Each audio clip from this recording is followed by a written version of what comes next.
Ko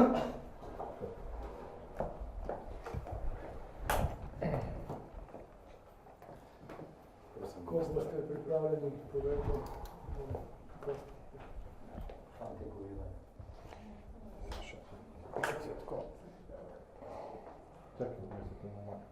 Ako sam mi dava, lahko tukaj vprašamo? Dve vprašamo. Smo reči? Smo. Pa je še prihaja. Vas pozdravljam in lahko povem, da sem pravzaprav vesel, da se je ta zadeva z ugrabitvijo srečno razrešila. Naj ponovimo, da seveda je do ugrabitve ladje Glarus, torej švicarskega podjetja Massey Shipping, prišlo 22. septembra letos in sicer južno od Nigerije. Na ladji je bilo, kot veste, 19 članov posadke, 12 članov so zajeli, med njimi je bilo 7 Filipincev in po en državljan Hrvaške, Bosne in Hercegovine, Romunije, Ukrajine in Slovenije. Naš slovenski državljan je bil kapitan ladje. Mi smo 6. dan dobili informacije o tem dogodku in od takrat do danes smo bili vse skozi, torej Ministrstvo za zunanje zadeve je bilo vse skozi v stiku s švicarskimi oblastmi, pa tudi z lastnikom in nekaterimi drugimi deležniki, tako da smo bili ves čas polno informirani o tem, kaj se dogaja. Naj povem, da je znotraj Slovenije bila vzpostavljena takoj koordinacija med našim ministrstvom, torej Ministrstvom za zunanje zadeve, ter Ministrstvom za notranje zadeve oziroma policijo in nekaterimi drugimi pristojnimi organi. Prav tako pa je bil švicarski lastnik v neposrednem kontaktu tudi z ožjo družino tu v Sloveniji, ki je posredoval najbolj pomembne informacije. Naj rečem, da na željo tako lastnika kot tudi švicarskih oblasti nihče od deležnikov v Sloveniji, torej tudi ne naše ministrstvo, ni dajal nobenih informacij za javnost, kajti kakršnakoli informacija bi lahko ogrozila postopek pogajanj in rešitve ujetih, torej ugrabljenih članov posadke. In zato seveda smo bili kljub temu, da smo bili dobro informirani, zelo previdni in seveda bili ves čas v stiku z lastnikom, z švicarsko državo, tudi preko našega veleposlaništva v Bernu, pa vendar smo morali počakati do danes, preden kaj več komuniciramo. Naj povem, da za takšne primere imajo lastniki sklenjena zavarovanja, zato so se v to pogajalsko, bi rekel, zgodbo vključile poleg lastnika še predstavniki zavarovalnic, ki so vodili v celoti te postopke o pogajanju, kateri so nas seveda ustrezno obveščali.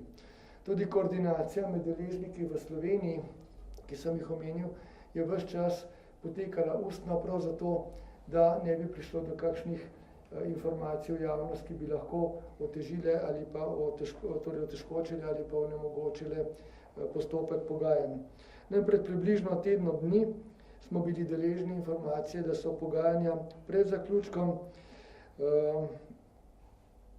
na srečo, lahko rečem, ker je bilo veliko tu stvari, ki so se dogajale, je tako družina ugrabljenega, ki se je za to posebej zahvaljujem, kot tudi naše ministrstvo, kot vsi ostali deležniki, smo ravnali preudarno, potrpežljivo in smo zaupali v švicarsko vlado, v podjetje in pogajalce, kar se je izkazalo za pravilno.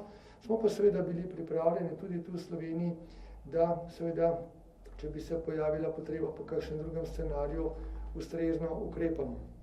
No, pred dnevi, kot sem rekel, smo bili obveščeni, da se je zadeva rešila pozitivno, da ugrabljeni zapuščajo Nigerijo v noči sobote na nedeljo ter da danes zjutraj pridejo v Švico, kjer vemo, da so tako švicarske oblasti kot lastnik ladje uredili vse potrebno za 12 oseb, torej bolnišnična oskrba in druge zadeve. Predvsem pa je bila tam tudi naša veleposlanica, ki je vse skozi spremljala zadevo, da je tudi ona še posebej bila pripravljena, če bi bilo potrebno kaj posebej pomagati prav našemu državljanu. Kot rečeno, so ugrabljeni, zdaj že rešeni, počutijo dobro, tako tudi naš slovenski državljan in prišel bo seveda v Slovenijo v kratkem. Slovensko veleposlaništvo v Bernu pa je še naprej v kontaktih s švicarskimi oblastmi in pač nudi usluge, ki jih potrebujejo glede našega državljana oziroma nudi njemu pomoč, kolikor jo bi potreboval.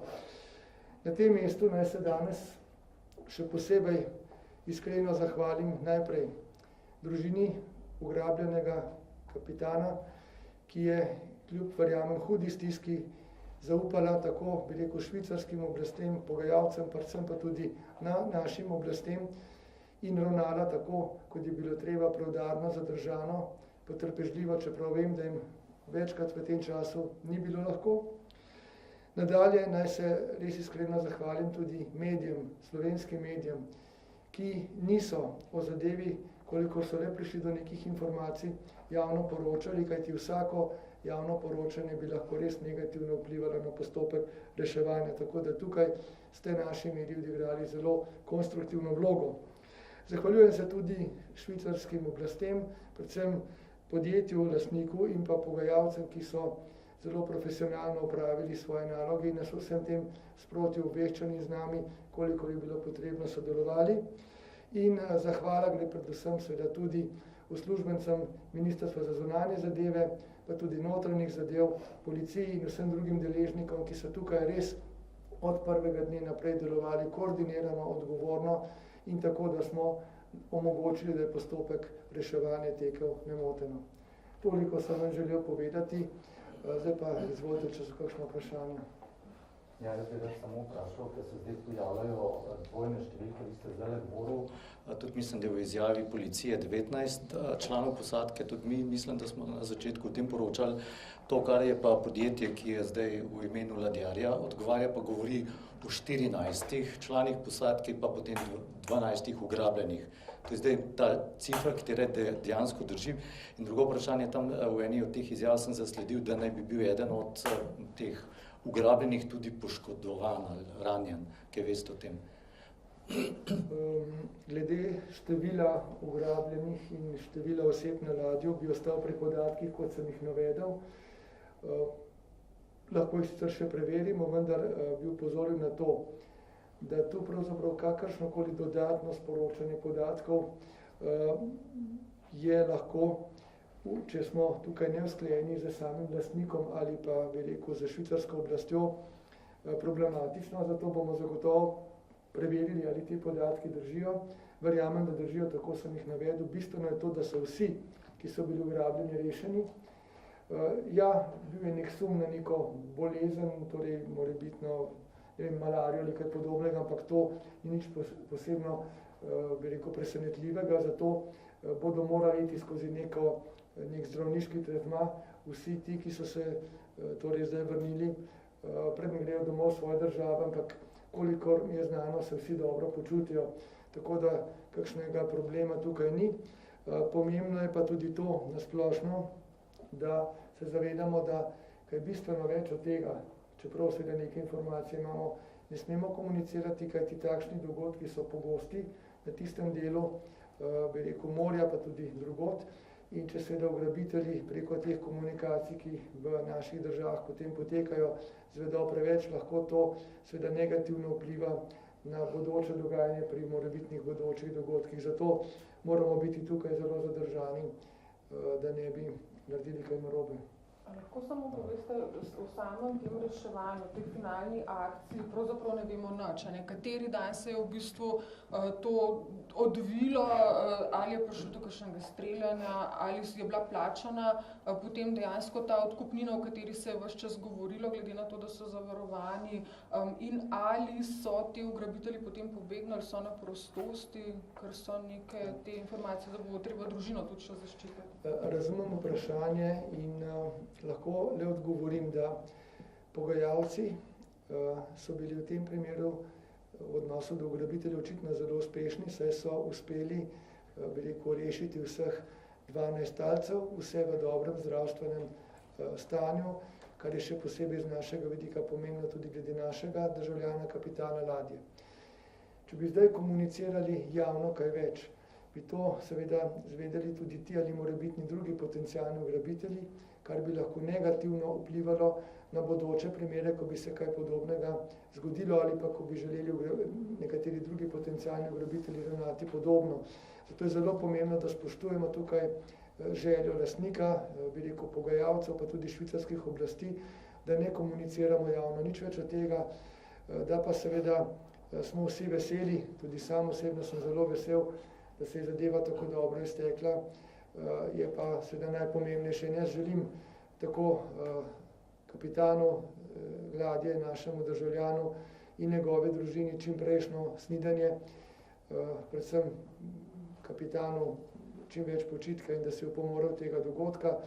Ministrstvo za zunanje zadeve pa bo tako, kot je v tem primeru, tudi v vsakem podobnem primeru, ko bo šlo za interese ali pa kakršnekoli zadeve, ki zadevajo naše državljane v tujini, odgovorno in ustrezno ukrepala, seveda tudi v sodelovanju z drugimi našimi organi in z organi v tujini pristojnih držav. Bo kakšna ovadba mogoče podana glede na to? Prepričan sem, da bodo sproženi seveda ustrezni kazenski postopki zoper ugrabitelje, vendar to je zdaj pristojno švicarskih oblasti, tako da počakajmo, kakšna bodo sporočila. A pa je kaj znanega, saj seveda javnost zanima, če je šlo za odkupnino, recimo, če je bila odkupnina posredovana temu ugrabitelju? Naj ponovim, da podrobnosti pogajanj, torej postopka reševanja talcev ugrabljenih, ne smem javno, bi rekel, predstavljati, kajti to bi bilo lahko zelo škodljivo, saj bi se lahko v prihodnje morebitni ugrabitelji ali kdorkoli drugi potem drugače pripravljali na te procese. Najpomembnejše je to, da so pogajanja potekala. Mislim, da danes vsak razume, da pogajanja z ugrabitelji, če želijo privesti do neke rešitve teh ugrabljenih oseb, pomenijo pač tudi neko dejanje na strani pogajalske strani lastnika, ampak to naj komunicira lastnika, kajti ne želim, da bi s kakšno izjavo ogrozil, bi rekel, življenje katerega koli pomorščaka v prihodnje. Hvala lepa. Jaz vam želim en lep deževen dan še naprej, tudi voda je dragocena dobrina. Ja, srečno.